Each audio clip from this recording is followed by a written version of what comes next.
Did you know that North Korea is in the top 3 most dangerous countries for Americans? This is related to its huge nuclear arsenal that the small country possesses. But if Americans know of North Korea only thanks to television, then for the residents of the country, it's all worse. Just imagine a terrible life under a totalitarian regime where you constantly fear for your life.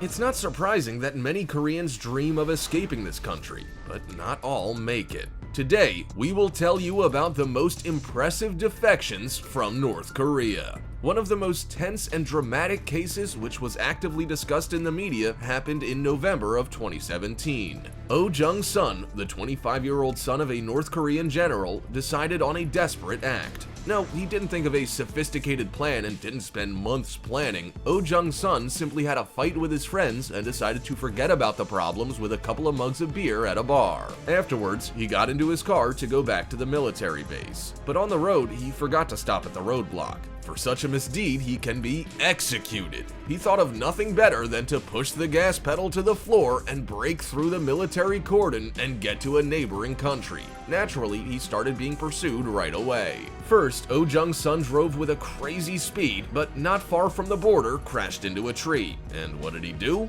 He ran.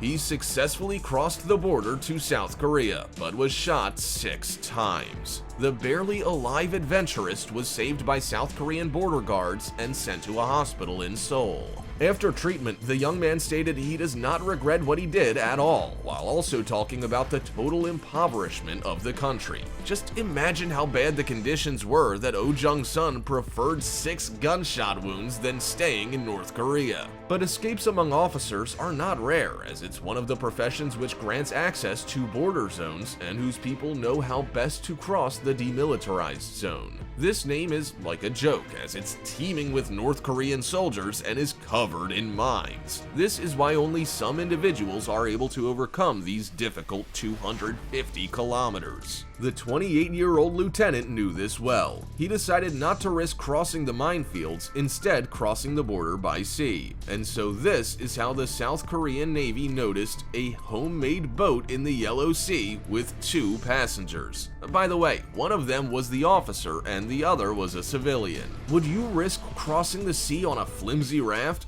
Don't be surprised. Such escapes by sea are not rare in North Korea. People who have lost hope often make such trips in groups using small boats. The route is usually across the Yellow Sea to South Korea or across the Sea of Japan to Japan. But then again, the coast of each of these countries is filled with patrol units and only some attempts are successful. The rest sit at home waiting for the camp in the best case scenario. Now, both men are under control of the government. What do you think awaits them? In addition to the fact that this was the first escape by a soldier over the sea since 2008. But this is nothing compared to what Lee So-yeon had to survive. The woman crossed the river Tamangan swimming. She crossed the Chinese border and from there, of course with the help of brokers, got to South Korea. Not everyone is able to make this journey, but the woman was ready as she had served 10 years in the armed forces of the Democratic People's Republic of Korea. Despite the fact that the military is one of the most prestigious professions, the conditions in the barracks are far from ideal. So Yun spent 10 years living in barracks with 20 other servicewomen.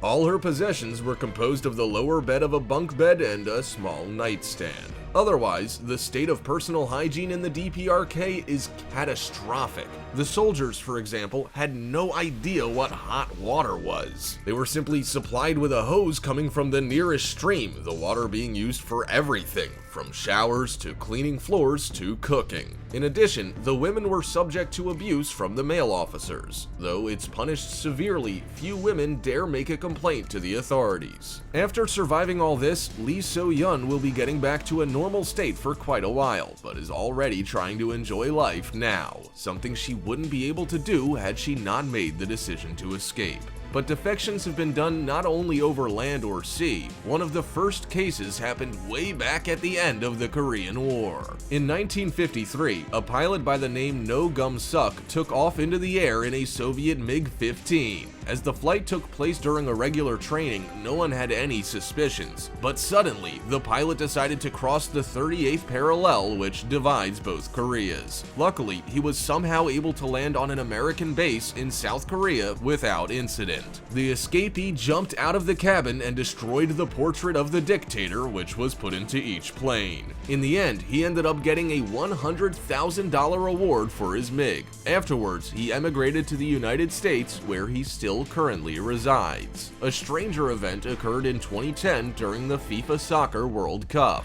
The North Korean team also participated in the games and even played not too badly, but the time to go home came and the team noticed that someone was missing.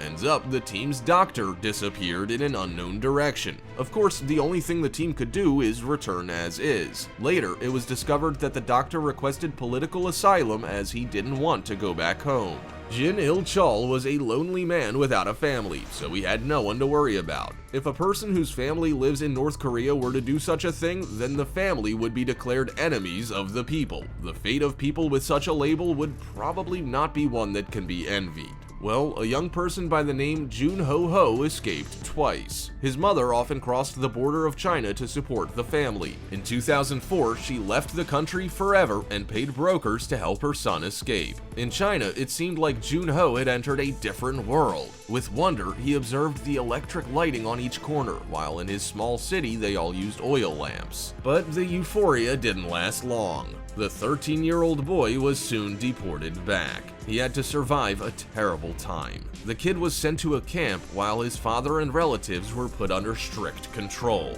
After his release from camp, Joonho risked undertaking another escape attempt. He contacted his mother and, with the help of brokers, once again escaped to China, then to South Korea. There, he finally got refugee status and even graduated from the University of Seoul. Now he works in the Department of Political Science and has even been on exchanges to a few countries. Now the guy has a dream. If the two Koreas unite, to go back to his hometown and teach his friends and neighbors about democracy. But Joonho is not the only child who had to live through terrible times and overcome harsh ordeals. Joseph Kim now lives in the US, has a good education, and loving foster parents. And we can say with total certainty that he deserves it, considering what he had to survive. Joseph's childhood was in the middle of the 90s, the time of a big famine. Due to malnutrition, his father died in front of him. Later on, his mother and sister went to China to make money, after which he never saw them again.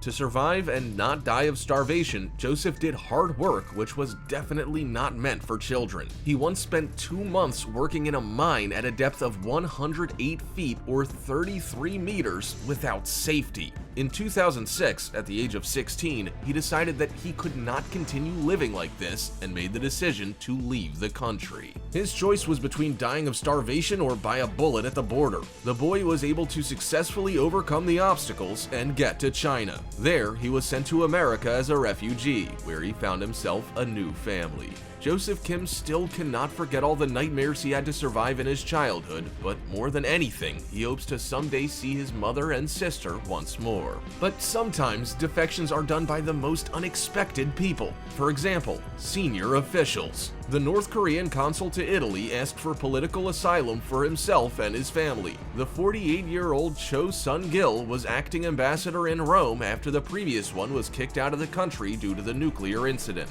He was supposed to return to North Korea in a few weeks. It's likely that the consul saw the shocking difference between the two countries and decided not to go back. As his whole family was with him, there was nothing for him to lose. Usually, statements about such requests appear in South Korean mass media. In total, since the end of the Korean War in 1953, more than 30,000 citizens have defected from North Korea. Well, this escape is just shocking, however strange. In the summer of 2019, a citizen of South Korea defected to North Korea. Chae Woo-guk got to the Pyongyang airport and stated he plans to stay there forever. Immediately upon arrival to the airport, he started reading a thank you note addressed to the Kim dynasty. The man stated he plans on working to get the Koreas to unite, but it's not clear under whose authority. This was the first case in 33 years. Their mass media immediately shared this news all around the country. Who knows what the motivation for this decision was? We hope he won't be disillusioned in the near future. Well, now hold on tight, because the last protagonist on our list did an amazing thing when he visited North Korea for a tour.